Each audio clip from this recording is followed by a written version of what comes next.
Hello. Hello, is that Imaani? Yes, it is. Hello, Imaani. So I just wanted to check that you got the questions ahead of time because I know that you asked for them. So... I did, yeah. I'm just having a look at them now, actually. Okay, that's all good. I've had a bit of a week because my son was ill. Apologies, by the way, for not going through this on Wednesday.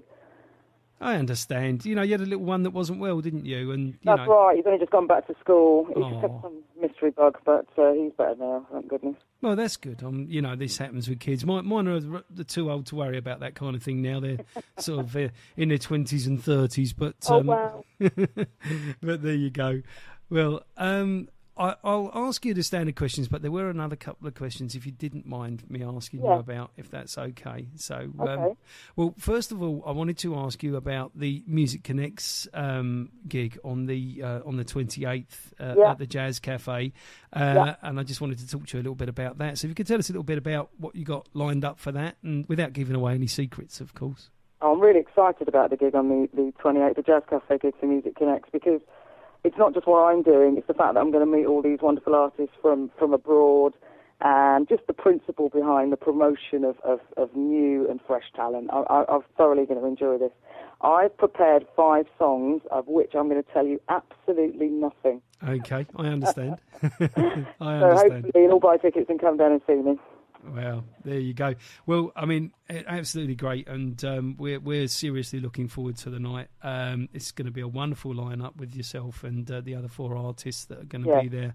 You know, it's a real, it's a lovely thing to do. I've been to many MusicConnex, and you know, to go and see the talent that's there. You know, these are seriously talented artists that, you know, and yourself. And it's just wonderful that that independent people are getting that kind of exposure. I think it's fabulous.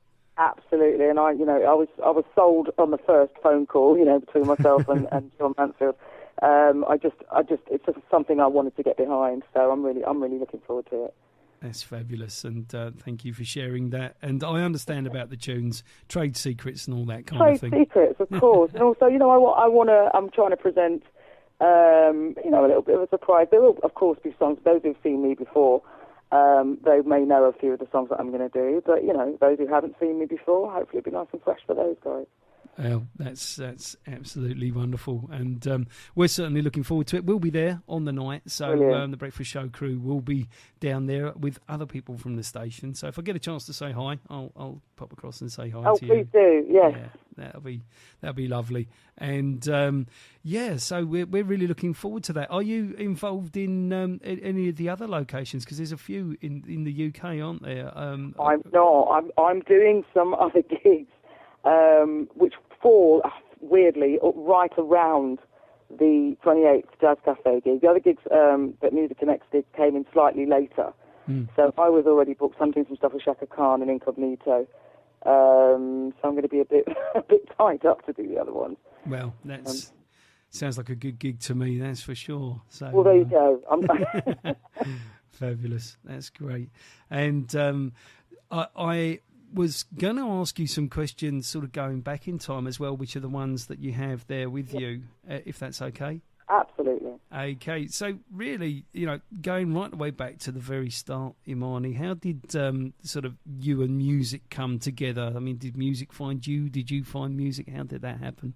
I'd have to say music found me, I think. It was a very chance thing. I literally moved to London just you know, at 19. I just wanted to leave my mum's and see what the big world was about. And I'd been here a couple of weeks and I was looking for a job. I managed to land one selling perfume.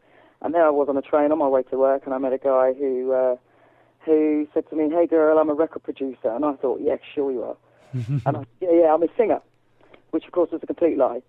And I took his number and I got on with my day. And it just transpired that I found that number in my pocket a few days later. I thought, oh, I'll ring it. I was fearless then. And he said, "Do you want to go to a party?" I said, "Yeah, sure." So I met up with him and he took me to Jocelyn Brown's house. Wow. For a party. And of course, as the door opens and Jocelyn says, "Hello, girl, come on in and eat." And he's behind me going, "Yeah, she's a singer." And I'm like, "Oh, no. But luckily I knew the words to one song, a track by Layla Hathaway, actually, "Baby, Baby, Don't Cry." Tune. And I ended up singing in the back garden to Jocelyn and her many guests. That day I think Ruby Turner was there. There was a couple of guys from Aswad in the building. very nerve-wracking. But I tell you, I've been working ever since. Well, that's fabulous. What a wonderful story. Wow. I know, I like to think it was meant. Do you know what I mean? I followed it through because it was just such a chance thing.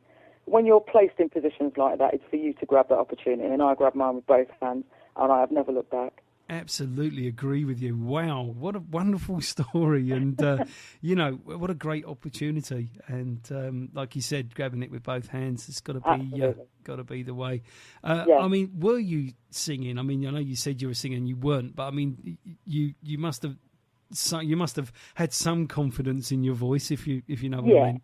So, I mean, I've always known I could sing to a decent degree, sort of thing. When I was at school, the other girls used to make me sing to them in the playground. There was a lot of sort of Ben, Michael Jackson, and Phyllis Nelson's "Move Closer" is definitely a song from my childhood. Oh, it's another tune. Yeah, great. Oh, fantastic song. And they used to make me sing that. And so I kind of knew from a very early age that people liked the sound of my voice. Had no confidence in it, but they enjoyed it, so I enjoyed doing it.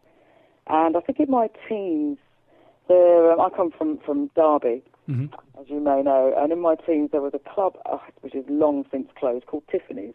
They used to have a little Saturday afternoon teen disco thing.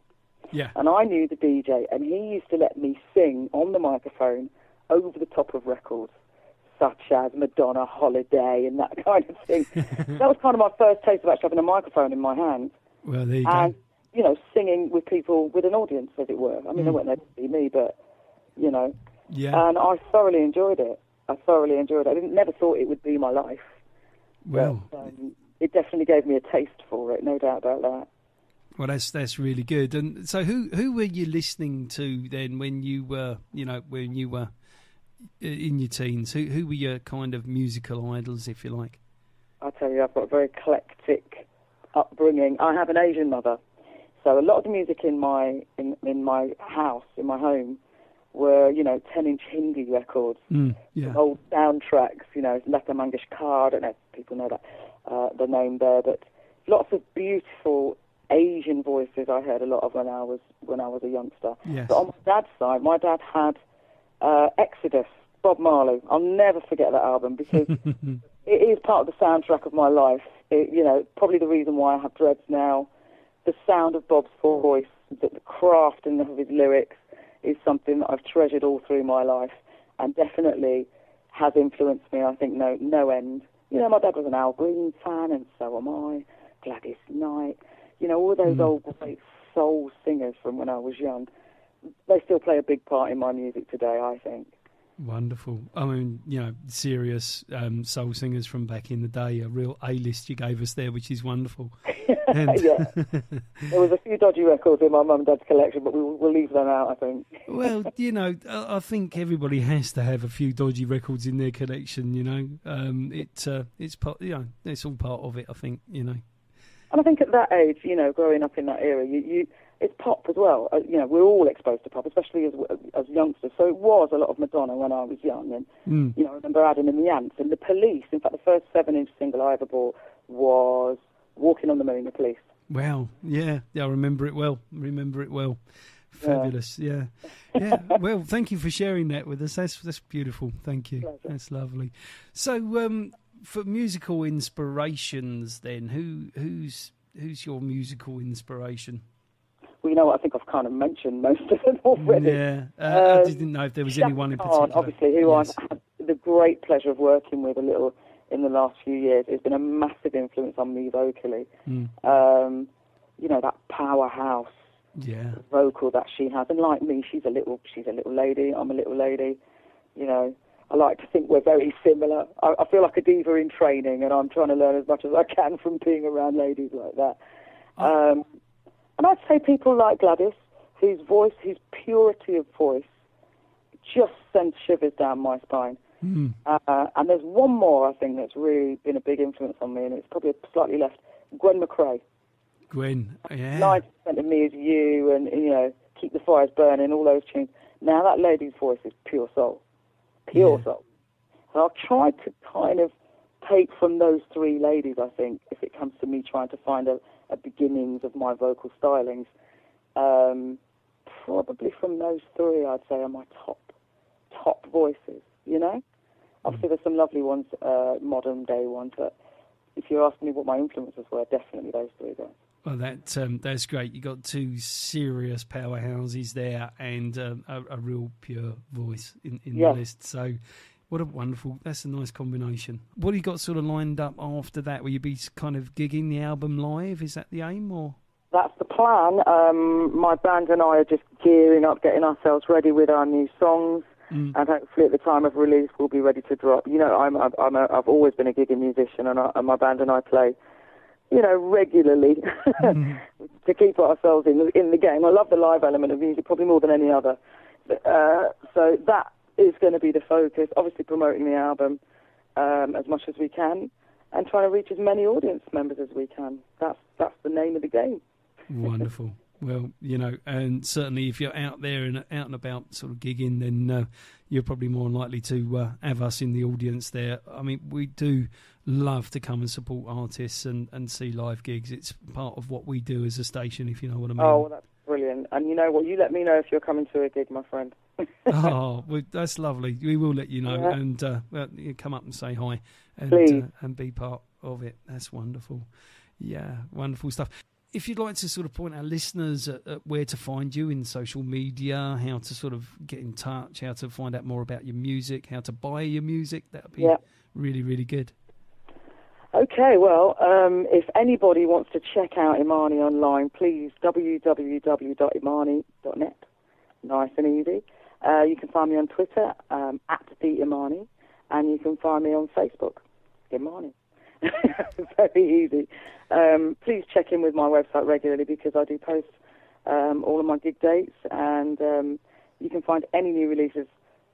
They'll be posted there. If you want to see what I've been up to in the last few years, just put Imaani into your title bar of iTunes, and a plethora of stuff will come up.